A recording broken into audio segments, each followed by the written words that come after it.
Hello, Salt Strong Nation. Joe Simons, like diamonds, back again. This is going to be a fun episode. Got to meet Michael here, Tackle to the People. A really cool event that we had recently. A lot of you followed along. A lot of you saw some of the videos with this affiliate slash content creator event that we had there in the west coast of Florida. We had an absolute blast. I had never met Michael, really half of the people I never met before. And all I kept hearing about Tackle the People is, oh man, he's doing these really cool shorts. And I was like, man, I think everyone's really fascinated to meet you because it was something that's very new in the big scheme of things to content creation with YouTube and TikTok and Instagram, etc. And man, I get why they're so popular. I spent just a little while before we got on watching some of your videos, and it's like I just kept wanting to watch more.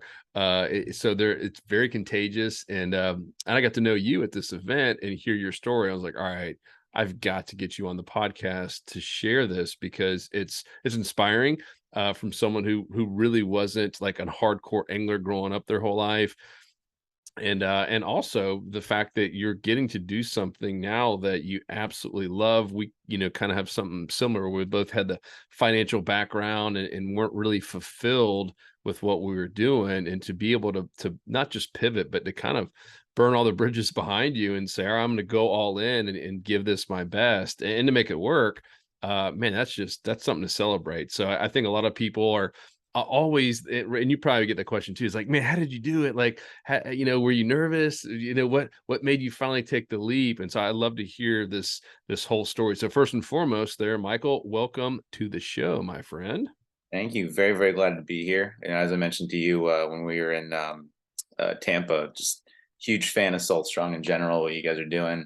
I think one of the first things that I stumbled across when I was looking up educational fishing resources was you guys. Knots, strategies, That's and whatnot. awesome. So really cool for it to kind of come full circle here. I love it. Yeah. So I'm just going to read off real quick, then I'll let you describe who you are. But your YouTube channel on the about, it says Massachusetts angler looking to uncover the secrets of fish. So how did this happen, man? It's a crazy story. Yeah, it was pretty bizarre. I wasn't really into fishing growing up. My dad took me out all the time, just kind of bluegill fishing with a worm and bobber, and I hated absolutely every second of it. He had no idea what he was doing. There are pictures that we have, old vintage photos of us going out, and he just very clearly didn't know anyone who fishes. Just probably saw like a video of it, or maybe saw fishermen in public and just thought it was a cool thing. So he just went out and just dragged his kids along and didn't enjoy it. Didn't enjoy hooking worms. Didn't enjoy handling bluegill. Um, so that was my first exposure to fishing, and that was like probably for several years or so, and before he finally gave up and was like, okay, I'm not going to take a knot anymore. That's pretty. And so Um, how old were you during this phase? I was probably between 5 and 10 years old. Okay, so really young. Okay, got it. Yeah, yeah, pretty young. Young enough to have old enough to have memories though. Got it. And this is all in Massachusetts area? Yeah, this is all Okay, Massachusetts. All cool. Massachusetts. Um, didn't touch fishing for a number of years, and then I met a few people. Actually, one person in particular who will be more significant later down the line, but he tried to get me into bass fishing, and also just wasn't a fan. He was more so into live lining bluegill, catching bluegill, catching shiners, throw them on a hook and catching bass. Again, not the biggest fan. Much rather at that time, I was more into video games and being inside and whatnot. Um, and that was it. That was pretty much anything that I had to do with fishing. I didn't go to, the place where I lived. Fishing's massive in Massachusetts. Yeah. When you're closer to the coast, but when you're further inland, it's not super popular. Um, and when I was in middle school, high school, it wasn't trendy like it is now. It was just like I didn't know anybody who fished, and if they did, they didn't talk about it. It wasn't until probably my senior year of high school where I heard about one kid who fished, and he was Korean, and Korean people love fish. Specifically, they love mackerel. There's a very famous Korean mackerel dish. So this guy, he fished all the time, and he would kind of talk about it, but wouldn't make a big deal about it. So that was literally only person I knew who was like a serious angler for the Wow. first 18 years of my life. Um, I ended up going to school, and then when I graduated, I had a biology degree, but I ended up going into pharmaceutical headhunting specifically. So that was in suit and tie corporate New York, um, very very deep dark Midtown Manhattan, where it's literally just hardcore sales, hardcore numbers, and whatnot. And then the pandemic hit, pretty much right, that first year and a half that we were in, then the pandemic hit. So I got married during that time, and my wife and we retreated kind of back to Massachusetts just to see how things would play out with the pandemic. Yeah. And during that time, everyone kind of picked up something in year 2020. For me, that was fishing. And the way that I kind of rediscovered fishing, so to speak, was it was actually food related. I was watching a video about a way of bleeding fish and preparing them. It's a Japanese style called ikejime, Oh yeah. where you make the fish brain dead, you bleed it, and then you kind of paralyze it. And I remember watching that video and being like, wow, we are not enjoying fish to the best of our ability. If the majority of fish are caught frozen, and they still have this thick bloodline, how cool would it be to kind of catch my own fish and do this? So I immediately go to my garage, well, my parents' garage at the time, and I start unearthing all of this old tackle that my dad had for all these years that we hadn't touched in over a decade. So, he had like old inline spinners. He had hooks with like still bits of petrified worm on them, all sorts of gnarly stuff. And I had no idea what to do with it. So I immediately called my friend, and I'm like, hey, I want to get into fishing again. I think it was a FaceTime. I was like, I want to get into fishing again. And he's like, what do you mean? And I said, I just watched a video about how to prepare fish, and I want to catch fish and eat it. And he's like, okay, cool. How can I help? And I was like, I have all this stuff. I have no idea what it is. Can you help me sort through it? He's like, sure. Throw your video camera around. So we flipped it around, and I literally was just holding my phone, showing him all the janky things I had in my parents' garage. And he was like, that's good. That's good. Keep that. That's junk. Throw that out. That's junk. That's good. And I went through everything. And I was determined. And I went out pretty much every day from that point on, for the next 2 weeks. I basically was determined to catch a bass. I was like, I'm going to catch a largemouth. Don't care how long it takes. I'm going to fish every day for 2 weeks straight until I catch this bass. So the goal is to catch one bass so you can do the ikejime and eat it. Correct. That was the goal. That was the goal. And that's what I did. I went with him, and then he took another person along. He kind of showed me the ropes a little bit. And I grew up with this kid. He had never really fished either. I think his dad was really into fishing, but he had got into it before I did. Just never talked about it. So he was more experienced than me, and he kind of showed me the ropes initially, just kind of like the beginner bass fishing basics. And I was skunked for like, man, a week and a half. I was looking at videos ravenously. And again, all this was under the mindset of, I want to catch a bass and eat it. And finally, in like that second week, we go smallmouth fishing in this river. And there's three of us, and sun setting. I was still skunked. And finally I hook up on my first smallmouth, and my mind is just blown. Time kind of just froze. Hooked up on the fish, it jumped, it fought, it was against the current, and I brought the fish in and I lipped it. And I was just kind of shell shocked at that point. I was like, my mind from that point before was all about whatever fish I'm going to catch, I'm going to eat it. Yeah. And literally during that moment, time froze, and it was like, this is the coolest thing in the world. This is so fun. This is so enjoyable. And I just took that fish, took a picture, took a video, released it.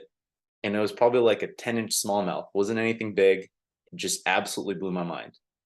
And from that point on, I was hooked. I was just absolutely obsessed. I was just obsessed about the different fishing tactics, the different types of fish you can catch in the Northeast. Smallmouth eventually led to to largemouth. I wanted to catch my first largemouth, and I accidentally caught a white crappie in the process of trying to catch a largemouth. And I was like, oh my gosh, panfish are so cool too.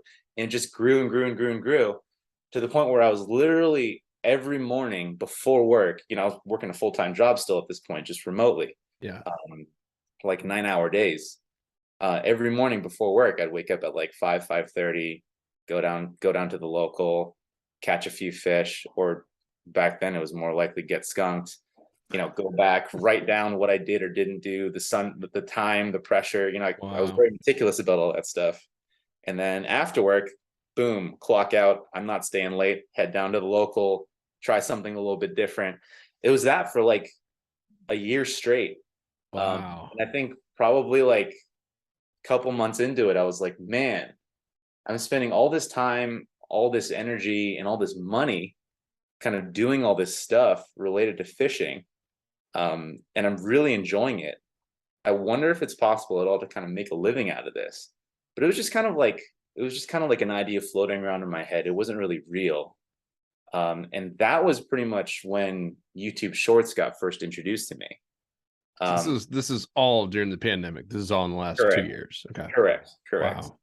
Wow. This channel called Aquatic Apes kept popping up on my feed, and it was this spear fisherman.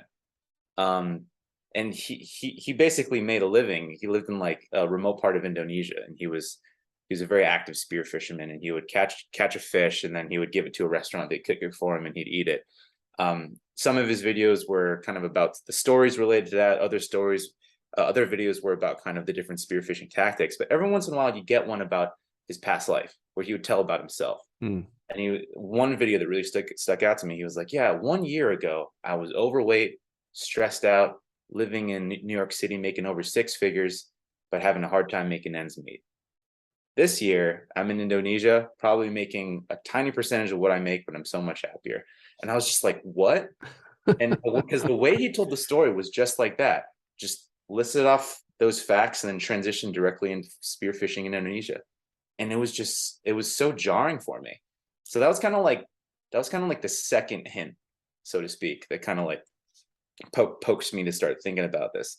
And the third thing that really pushed me over the edge, obviously this entire time, this is probably a period over 6 months, but this entire time, I'm fishing regularly, and I'm learning more about the different tactics. And I go on my first fishing trip to New Hampshire for the first time, where I catch like my largest bass, which is probably only like 2.5 pounds at that point.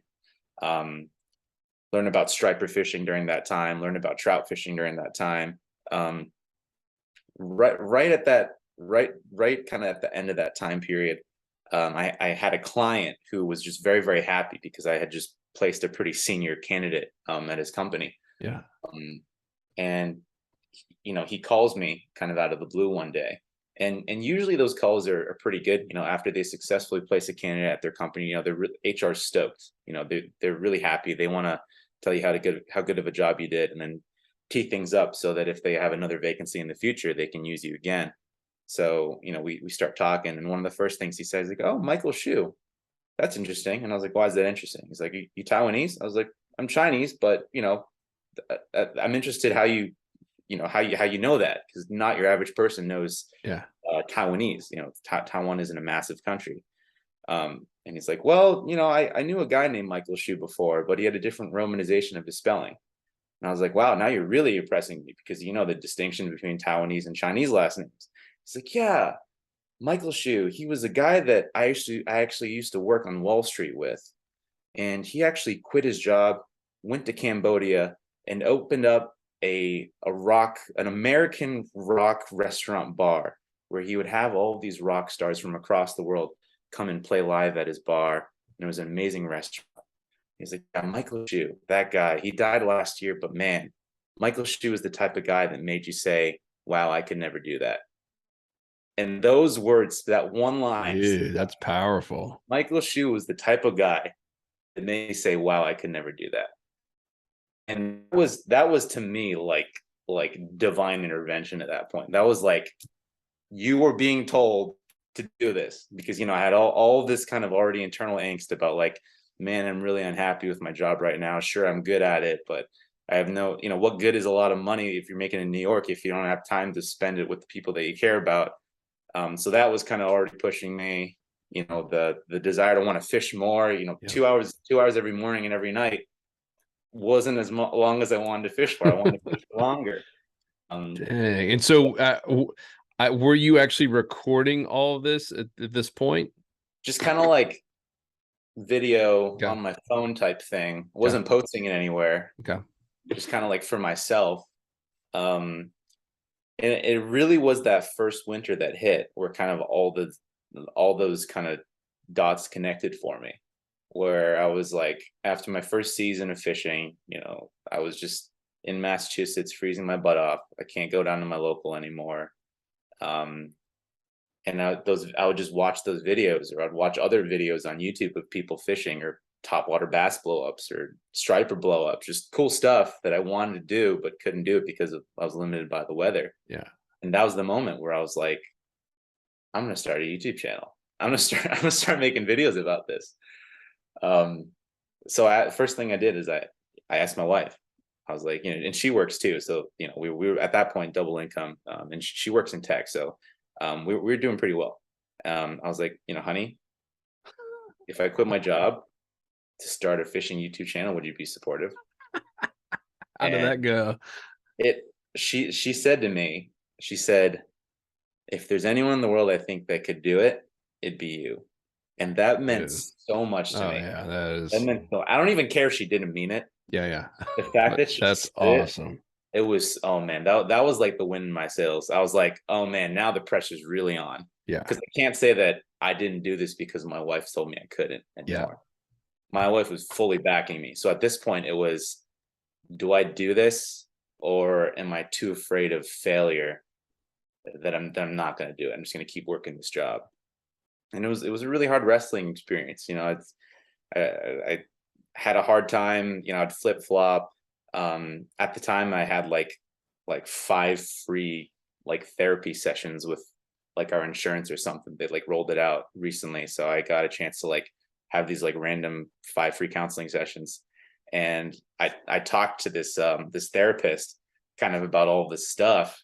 And one of our like, I think it was like a third session, I was like, yeah man, all this stuff is floating around in my mind, and it's just so crazy, the idea of being able to just quit your job and then go, referring to the spear fisherman, man, it's so crazy to just quit your job and then go to Indonesia and just kind of like make a YouTube channel.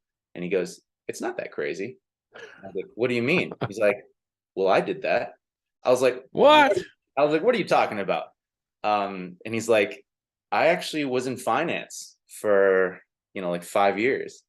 And then I quit my job, and I went to Malaysia, and I lived among the sea shanties, and I gave scuba diving lessons for like several years. And Wow. he was like, yeah, it may seem crazy talking about it now, but it's like, what's crazier? I was like, what? He's like, after that experience, so eye-opening to me. I wrestled with so many aspects of myself, and I got a chance to see the world in a way that I thought I never could. To come back home and to have everything still be exactly the same, all the people that you grew up with be exactly the same, your parents be exactly the same. Just like that, to me, was crazier, Mm, scarier than anything that I did or saw wow. in Malaysia. I was like, shoot.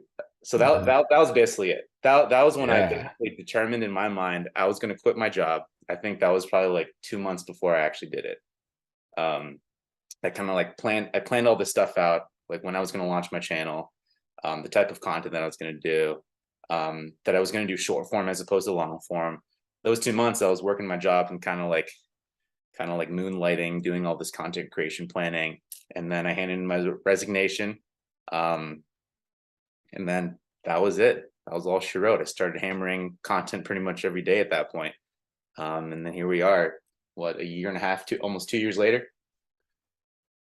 Wow. So I'm curious, what did your boss say when you said that you're going to be a fishing YouTuber? So that actually wasn't what I thought I was going to do initially. Okay. My long-term view was because that moment I had with that counselor was so moving. And some of this was stuff that I enjoyed doing before.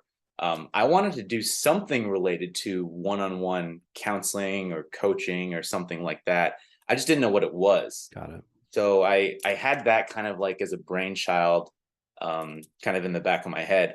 And I knew that it wasn't going to be super welcomed if I kind of told them, like, by the way, white collar corporate New York boss, I'm quitting my job to be a fishing YouTuber. So That's why I asked. yeah, so I told them, and it's still true. I mean, it's still something that I think I definitely want to do at some point. But I think the success of where this channel has gone has kind of put the brakes on that momentarily. So I basically told them, I was like, yeah, I'm thinking about potentially going back to school for something related to counseling, just like a super normal PC answer. I think part of me also didn't want to tell them the whole fishing YouTube thing, just in case it didn't go well. I think a lot of that was, I think a lot of that was holding me back, honestly, initially, just kind of like the fear of what if I didn't do well? What if it didn't get off the ground? And then I'd have my old boss laughing at me. I've had my parents' friends laughing at me, saying like, this guy quit his job in New York City to do this, and then it didn't work out. It'd be a cautionary tale to some degree. So I think that was also part of a reason why I wasn't super transparent to everybody who asked, like, what are you doing now? But yeah, I mean, that's what stops most of us, right? It's a blend of the fear of failure, right? We fear, no one loves to fail in general. We don't strive for it. And then it's what would people think about us, right? What do our parents think? What do our friends think? What do our ex coworkers think? Man, that's powerful, dude. The first story though, I don't remember that part of it. If you had told me, I know you definitely had, because I would definitely remember that. That's crazy.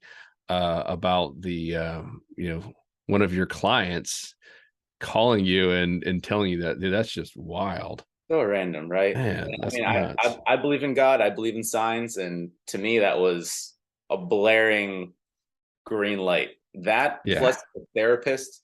Like, I remember signing up for this thing. There's probably like a list of like 15 different people I could have signed up to, and I was just like, okay, I'm gonna pick this one, and I just like random. Isn't that wild how it happens? Yeah, and this was the one guy who worked in a white collar job in finance and then left it all behind to do something halfway across the world. So it was so cool. Nuts. So as we're recording this, how many like subscribers? Because you're basically doing mostly shorts on YouTube and TikTok are the main. I know you're on Instagram as well, but those are the main two channels, right? Yeah, yeah. Today I have 210,000 subscribers on Man, YouTube. TikTok I have like 215 or 212 or something like that. crazy. Yeah. And what impresses me, and I'm pretty sure that's just why you've done so well in what, a year and a half? Is that approximate? 2 years, Yeah, you're not maybe now? yeah. It was either late 2020 I started or super early 2021. I don't remember. I'll have to look back when my first video was. So it's definitely less than 2 years, I believe. When I went on your YouTube channel, at least looked at like the late or the very first video. And what's been neat is I mean, you're just transparent. You are who you are, and saying, hey, I didn't grow up fishing. I didn't have a dad who was a great angler. It was, quite the opposite. Your dad was not a good angler, wanted to get you into it, and you didn't even enjoy it. And I love the fact you share all of that. And you talk about, hey, I got skunked for like weeks before I even caught, my first fish. And you really have done a good job of just documenting everything that you're learning along the way. And now you are becoming very consistent. No one catches fish every single time and every cast, right? Unfortunately, YouTube, you get to see a lot of highlight reels, right? Now, most people aren't showing the horrible days. But I love the fact that you do. You're kind of showing all of it and taking sometimes a week, but many times a full day, and into down into 1 minute or less, or 30 seconds. It's wild. And that's not easy, right? Because I remember first we looked at these shorts, and I was talking to Wyatt and Luke, and I was like, oh man, this is gonna be easy. We'll just do these little shorts. It's tough. Like, it's tough to do a good short that really is shareable and that you really condense a lot of stuff into 30 seconds. So like, talk about that. How does your brain even think to come up with good stuff where you're still teaching and also, kind of entertaining as well? Yeah, it was really interesting because first starting off, I had a really good idea of what I didn't want my channel to be. Mm, I didn't want it to be me talking to a camera for a 30-minute video, and catching like two fish. yeah. And I also didn't want it to be me talking about a product or talking about a lore or strategy, but never really explaining why. Which is what I saw so many videos on YouTube, were exactly that. Oh, yeah. And sometimes is even worse, it's both of them. You know, what I was looking for is I was looking for someone to concisely explain to me why the method that they were using was strategically applicable for that day, or the type of fish that they were catching. Whatever conditions that they were up against, or whatever fish that they were trying to catch, why are you using what you're using? Tell me why, please. Because I can pull up another video of a guy who lives in a different part of the world that catches that exact same fish that chooses to use something different. And he probably catches fish just as successfully as you do. Yep. And I wasn't getting that. I think, part of the reason what drew me to Salt Strong, like right off the cuff, was you guys explain your content. You explain really well why you're using what you're using, the advantages of that, as well as the other competitors. I really, really like that about Salt Strong, and I just wasn't really seeing that anywhere else. And I wasn't seeing that for freshwater. Mm, And that was really frustrating, really, really frustrating. Especially at that time, since I was working a job on the side. If I was watching videos about fishing, I didn't have all the time in the world to kind of scrub through the video or scroll through the comments to see a timestamp if I'm all lucky, right. someone being like, this is the section you're looking for. So when I released my channel, I wanted to feature, one, the diversity of strategies there are to catch fish, and two, the advantages, and to explain like empirically what are the advantages of using one versus the other. Color, different fishing conditions, overcast. So that's what I did. I would just my videos in the very beginning were just me being like, yeah, this is what I'm using today. I'm using this because I heard it was said this. I heard it was said that dark contrast colors are good for murkier waters as opposed to more realistic colors. I heard it was said when the pressures are lower, the fish feel more comfortable feeding off of the surface. So I'm throwing top water and subsurface baits. Being fully open to someone in the comment section correcting me and being like, actually, that's wrong. Let me tell you why. And many times that happened. That's how we learn too. Yeah. Yeah, 100%, 100%. So that was kind of like, and honestly, because my videos were just really simple about that, I didn't think I had a particularly good personality that was good to show on camera. So I didn't do a lot of camera talking. It literally was just, hey guys, this is what I'm using today. This is why. Now watch me catch a fish with it. And I'd show the Yeah. fish I caught with it, show the fish, release it, and the video would be over. And in the beginning, those videos were like pushing maybe 56 seconds consistently. It's still hard to get them under a minute, but I could comfortably maybe post like a 59-second video and have it be okay, and then eventually realize like, oh shoot, I got to get these like literally half the length of what they are right now. Yeah. So that, it took me a while to kind of find that voice too, really trim it down, get rid of the excess stuff that, over trial and error. Thankfully YouTube has a pretty robust analytics program. You can see the moments that people are skipping ahead, or they're just not watching, or the moment that they click away, and just really kind of shaving those videos down to the best of your ability, to the point where maybe you're watching it and you're like, this feels too short. And that was me right at the beginning. It was like, man, these videos are just, I don't feel like I'm communicating what I want to communicate. But then you have to really like take a step back, put yourself in the seat of a viewer of like, okay, what are they really looking for? And be like, Yeah. okay, just because I want to say something doesn't necessarily mean that person wants to hear it. So over time that kind of changed, and now I say I can probably put like a 20-second video out and be okay with it. But I think if it feels weird, if it feels unnatural, totally normal. The shorts platform in general is not natural. It's meant it's totally contrary to anything that everything that we've been trained about listening to something. We're told to speak slowly, we're told to speak clearly, we're told to repeat ourselves. Shorts literally is blast your content as quickly and concisely as Yep. possible, and so that and the platforms usually loop so that they watch it again, and if they miss it the second time, they watch it again. Isn't that crazy? Yeah, that's what shorts are. It's weird, it's unnatural, and That's what it is. And someone could take a string of your videos, just say probably 5, 10 videos, and never actually see you, right? Because it is tough to be able to show the footage and still ever do a face to face, like a face to camera. I mean, Oh yeah. right? I mean, so most of them it's you. I mean, you're explaining. I can understand it. It's not like you're talking a million miles an hour, but you are having to talk fast and explaining what you're doing. It's just a bunch of little clips. It's really fascinating. But it makes sense. I mean, we're all busier than ever, you know. I don't know if that's true or not, but that's how we feel. And these shorts tie in with that. And it's amazing how well they do. And as I said in the kickoff of this, they're contagious. Like you kind of want to keep watching, like, oh man, or watch it again 3 or 4 times. Like, man, did I just see that? Is that what he said? It's so fascinating. Yeah, yeah, but I mean, I think there's something to be said about I think it was Ryan Morey who said this, well, when we were in Arepica. He was like the two, or maybe it was you, I forget.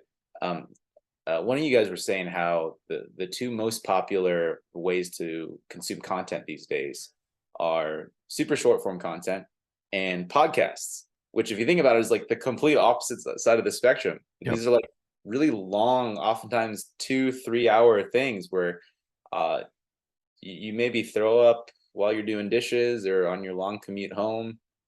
And so it's really bizarre how kind of like these two extreme forms of consuming content are now the most popular these days. It is. It is wild. Yeah, we put a survey out to our insider members, just asking what they loved, what they didn't like. We wanted to hear both. And we had a big chunk of people that said, man, one of my favorite things is these podcasts. And they talked about the interviews and the unchurched. And then we had a whole nother segment of the same people, our top customers, who said, stop with the podcast. I hate these things. I don't have time to listen to all this stuff. It really is wild. Who knows what the future holds with just content in general, but the fact that you've created a channel around fishing from someone who never really fished prior in a year and a half to have, I mean, 200,000 plus subscribers. I mean, that is just, it's mind blowing. What is your wife and parents and everyone kind of think of it now? What kind of feedback is it like? Oh, he's legit now. Yeah, I'd say it's more like that. I'm thankful that my parents, as far as immigrant parents go, are they're not super traditional. When I think once when I first told them what I was doing, they were like, "What?" I don't think they were super clear on what it was, and Yeah. I wasn't gonna correct them. I was just gonna be like, "Okay, we're gonna let this be vague, and I'm just not gonna mention this."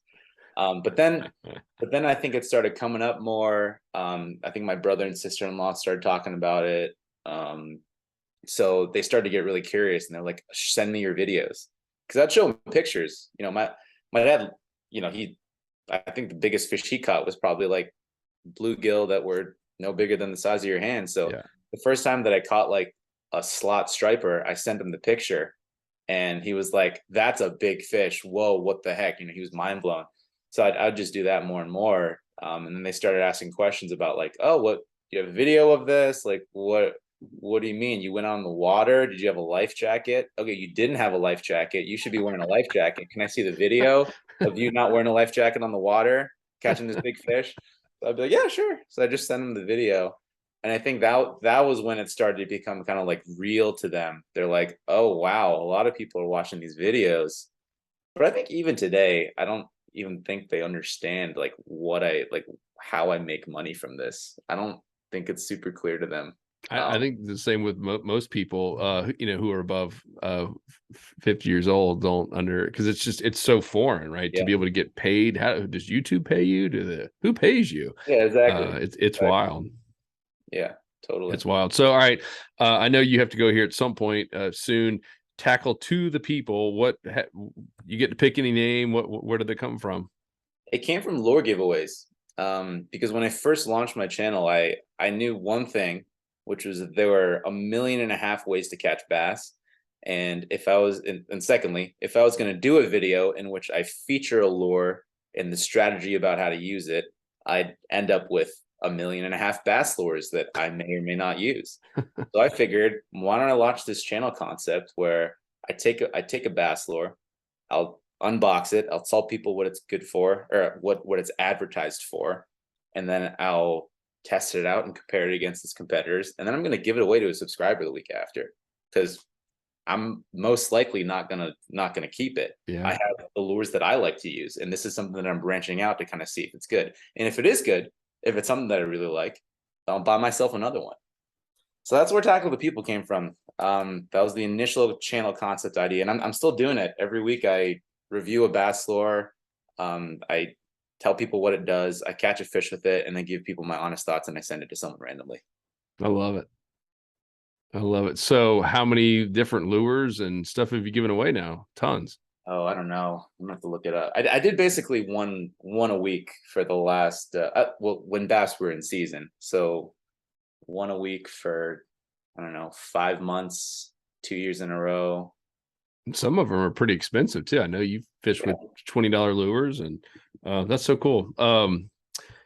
Talk about what you're doing right now. Because I was watching your videos earlier, this 30 videos the whole month of October, just pound the content on, dude. Yeah, YouTube Shorts is what it looks like is they're really doubling down on their desire to keep up with what TikTok's doing. So Yeah. I'd say in the last month or so, I've received, all these different announcements of new rollout programs. I think while I was in Florida, I got an announcement that early 2023, YouTube's going to start monetizing shorts in the same way that TikTok is, which is they're going to throw ads intermittently between your shorts feed when you're scrolling, and creators are going to get about like 50% of that. So it's a 50-50 split, YouTube versus the creators. And if I believe so, that's going to be on top of what they already pay shorts creators for generating traffic, which I think is Dang. like every 10 million views you bring in or something, it's like $1,000, which sounds like a buttload, but if you post every day, it's actually not that much. If you post every day and draw views from it, it's not that much. And I think on top of that, they're also doing these new ways that creators can get to know each other. But one of the things that they rolled out was the 30 videos in 30 days in October.